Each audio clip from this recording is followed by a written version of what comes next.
Hi everyone, welcome to my channel ACB Your Success. YouTube এটো মোৰ প্ৰথম video আৰু ভিডিওটোত মই OMR সম্পৰ্কে আলোচনা কৰিছো যেহেতু 14 নৱেম্বৰত আসাম টেট হৈ গল আৰু বহুতৰে সাগে OMR ফিল কৰোতে কিছু ভুল হৈ গৈছে আৰু এতিয়া চিন্তিত হৈ আছে যে মোৰ ৰিজাল্ট নোলাব নেকি তেওঁলোকৰ উদ্দেশ্যে মই ভিডিওটো বনাইছো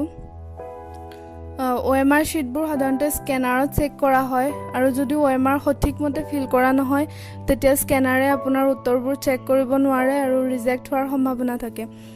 ৰোল নং ভৰাওতে সাগে বহুতৰে ভুল হৈছে মোৰো ভুল হৈছিল 2019 চনৰ জুলাইত মই সিটেট দিছিলো আৰু মোৰ OMRত ৰোল নং ভৰাওতে এটা শাৰীতে দুটা সাৰ্কেল ফিল কৰা হৈছিল আপোনালোকে স্ক্ৰিনত দেখিব পাৰে মোৰ OMR sheetখন তাত মই ৰাউন্ড কৰি থৈছো যেটো মোৰ ভুল হৈছিল আৰু মোৰ বুকলেট কোডটো লিখা নহল বুকলেট কোডটো লিখিব লাগে তাত বুকলেট কোডৰ মই সাৰ্কেলটো ভৰালো কিন্তু তাত কোডটো লিখিব লাগে এস বুলি মানে নিজৰ বুকলেট কোডটো তাত লিখিব লাগে মোৰ হেটোও লিখা নহল গটিকে দুটা ডাঙৰ ভুল হৈ থাকি আহিল গটিকে মই ভাবিলো যে মোৰ ৰিজেক্ট হ'ব সাগে পৰীক্ষা হলত মই প্ৰথমতে চিন্তিত হৈ পৰিলো যে মোৰ এনসাৰ শিটখন ৰিজেক্ট হ'ব গটিকে মই এক্সাম নিদিও বুলি প্ৰথমতে ভাবিছিলো কিন্তু পিছত ভাবিলো যে নিজকে টেষ্ট কৰি চাও বুলি আৰু মই এনসাৰ কৰিবলৈ আৰম্ভ কৰিলো পিছত পৰীক্ষা হলৰ পৰা ওলাই মই ভাগি পৰিলো যে মোৰ ৰিজাল্ট নোলাই সাগে বহুতো ভিডিও চালো কিবা কিবি চালো কিন্তু মই কতো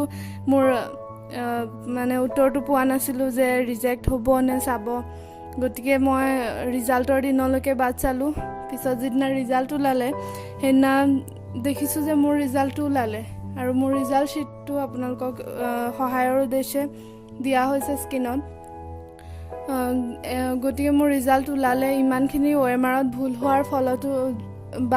বাবদো মোৰ ৰিজাল্টটো ওলাইছে গটিকে আপোনালোকৰো যদি কিছু ভুল হৈ গৈছে নিশ্চিন্ত হৈ থাকক কিয়নো আপোনালোকৰ ৰিজাল্ট ওলাবই কিন্তু মই এটো কোৱা নাই যে আপোনালোকে যদি গুটেই OMR শিটখনে ভুল কৰি থৈ আহিছে আপোনালোকৰ ৰিজাল্টটো ওলাব কিন্তু যদি সৰু সৰু কিবা ভুল হয় তেতিয়া ৰিজেক্ট নহয় কিয়নো যেতিয়া স্ক্যানাৰে চেক কৰিব নোৱাৰে তেতিয়া ম্যানুয়ালি চেক কৰাৰ এটা ব্যৱস্থা থাকে হেয়ে সাগে মোৰ OMR খন ৰিজেক্ট নহলে গটিকে ভিডিওটোৱে আপোনালোকক সহায় কৰিব বুলি আশা কৰিলো আৰু যেহেতু এটো প্ৰথম ভিডিও বহুতো ভুল ত্ৰুটি হ'ব পাৰে কিবা ভুল দেখিলে ক্ষমা কৰিব যদি ভিডিওটো ভাল পায় লাইক শেয়াৰ আৰু সাবস্ক্ৰাইব কৰিব চেনেলটো ধন্যবাদ